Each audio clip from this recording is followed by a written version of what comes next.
What is the dumbest thing you have done while horny? Midway into taking my time with this girl making ruthless sex, she said in broken moans, "Come for me," which I thought she said comfort me, so I stopped and gave her a hug.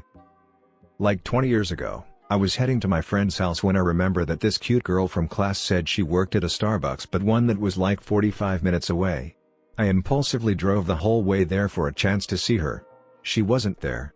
When I showed up to my friend's house, they were like, "Why are you like an hour and a half late?"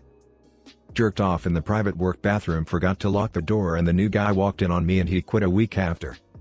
Not me, but my stepbrother, when he was a teen, put his dick into the mouthpiece of a plastic flute and blew himself. My stepmom walked in on him, and now every few Christmas he gets one as a gag gift. Drunkenly called a phone sex line, but was so horny and drunk that I didn't clue until after I hung up that I had used my father's landline instead of my cell phone. That was an awkward talk the next day. Had sex because I was going to get a vasectomy soon and knew my companion pickle would be out of action for a while. Wore a condom, it split, now I have a 6-year-old. Stupidest best decision I ever made. Tried using jelly as lube. It's a very sticky mess. It's like masturbating in water, but significantly more friction. Wanted to jerk off, climbed a hill to get some privacy while still having the rush of exhibition. Apparently there must have been some poison ivy on that hill. The next morning was not pretty.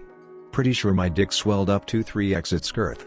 It hurt to pee and I had to be naked as much as possible to avoid rubbing. It really sucked. Trying to choke myself with a belt and ending up putting all the pressure on my arteries instead, which only got me the biggest nosebleed of my life and feeling dangerously lightheaded. I ended up making out with and going home with an attractive but completely crazy woman who used to hang around our local bar. Back at her place, she puts on her Lauryn Hill CD, strips completely naked, attempts to dance provocatively. We were both pretty drunk, and starts giving me a BJ. It was at this point her 18-year-old son wandered into the lounge and started protesting violently about what was going on. She tells him to fuck off and huge argument erupts between them. Remember, she's drunk and naked and I'm sitting on the sofa with my jeans around my ankles and a rapidly deflating hard-on. I came to my senses, zipped back up, and GTFO. Apparently she's currently doing time for violently assaulting and attempting to stab her boyfriend, so I think I got off pretty light. My uncle had a heart attack and the doctor told him sexual activity would be too much.